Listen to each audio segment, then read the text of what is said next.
ازيكم يا جماعة عاملين ايه؟ انا جاية بخطة جديدة، بس مش عارفة هي هتمشي مع الناس كلها ولا لا.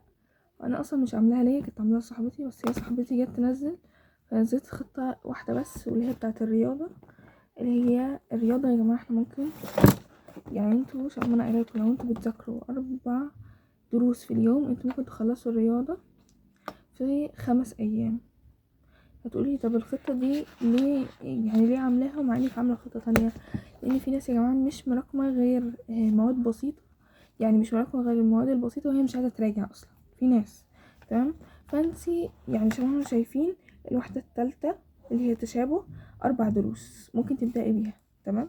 وبعد كده الوحدة الرابعة نظريات التناسب في المثلث، برضو 4 دروس ممكن برضو تاخديها بعد كده، تمام. هتقولي لي كده يومين لسه بقى الحساب ومثلثات، انت هتاخدي 4 دروس فهيبقى درسين، فالدرسين هتاخديهم برضو مع درسين من الجبر والعلاقات المهم يعني من الوحدة الأولى هيبقوا درسين، هيبقوا كده 4 دروس. وهتاخدي برضو 4 دروس من الوحدة الأولى. انت كده هتكوني في 5 أيام خلصتي منهج الرياضة. بس يعني في حاجات بسيطة عايزة أقولها، إن لازم واحنا يعني لو سمعنا درس من هنا لازم نشرح، يعني وهو بيشرح تعملي كده في الكورسة بتاعتك الرسمة، وكمان تحلي عليها، ولازم تحلي اللي في الكتاب، لازم ما تسيبيش الكتاب فوق، تمام. التاريخ ممكن نخلصه في كام يوم، يومين بس. ليه؟ هتقولي طب ما في درس زياده، هقولك لسه هتعملوا ايه. اول يوم هتاخدوا 4 دروس، او خلوها يا جماعه اول يوم خدوا 5 دروس، ماشي. هو ما التاريخ اصلا 9 دروس، تمام.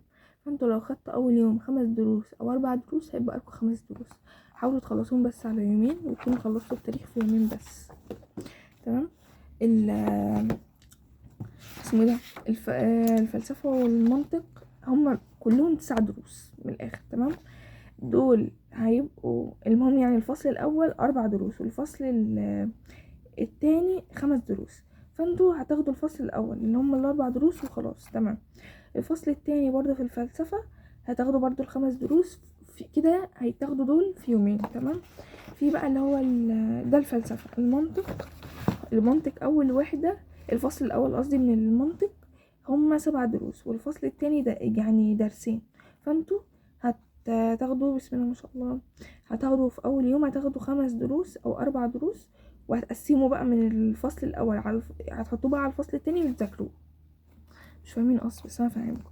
يعني هتاخدوا الدرس الأول والدرس التاني والتالت والرابع، كده انتوا هتاخدوا كده ايه 4 دروس في اليوم، فيبقى لكم الخامس والسادس والسابع، وهتاخدوا الاول والتاني من الفصل التاني، تمام.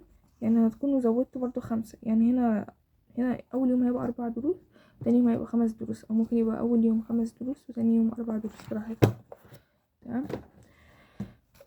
العلوم المتكاملة اسمه ايه ده، هما 14 درس، يعني كل يوم بأمانة ده اكتر درس، ده اكتر حاجة هتزودي فيها.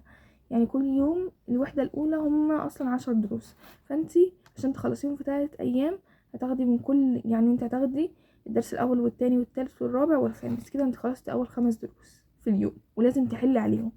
تسمعي الشرح وتحلي، او ما تسمعيش الشرح يا ستي حلي عليه، بس مش يعني لو انتي مرقماهم فانتي لازم تسمعي الشرح، ماشي.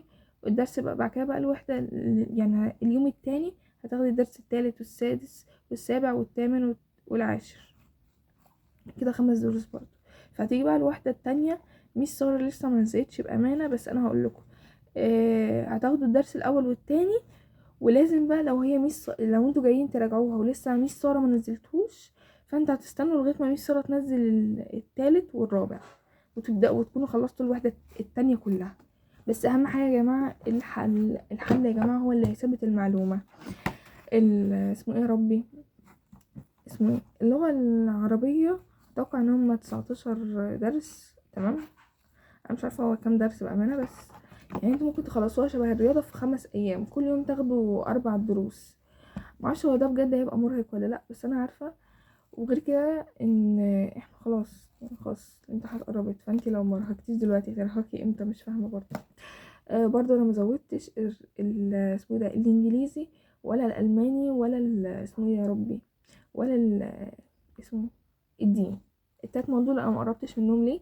لان انا اصلا معيش كتاب دين لسه، ولسه ما اشتريتش اصلا، مفيش اي حد هنا لسه المهم يعني في حاجات انا مش عارفه اشتري كتاب دين، تمام، او مش لاقياه، وغير كده بتاع محمد صلاح انا برضو المكان بعيد عليا، فانا مش عارفه اجيبه ازاي. المهم، تمام. فالدين اعرفه، في واحده قالت لي ان في سوره كذا هي هتبقى علينا، فانا هحاول احفظها كلها ان شاء الله، هحاول احفظها، تمام. اما بقى الالماني، بجد الالماني مش عارفه اعمل فيه ايه، بس هحاول. المهم الالماني انتوا ممكن تخلصوه يعني يا ستي نقول في يومين، بس هو اهم حاجه ان انتوا تكونوا حافظين الكلمات اسمه ده النطق، ماشي. اما بقى الانجليزي انا مش هقدر افتي فيه في اي حاجه، لان الانجليزي اصلا انت كنت المفروض تبداي فيه من شهر اسمه ده شهر 11، لان انا اصلا كنت منزله خطه ال21 يوم في شهر 11، بس انا كان في عيب عندي ان هو انا ما نزلتش الخطه، لان انا كنت ساعتها تعبانه، وكنتش مركزه في حاجه غير ان انا اذاكر، تمام. وبس ما عنديش حاجه تانية افيدها اديها لكم تاني، وبس باي.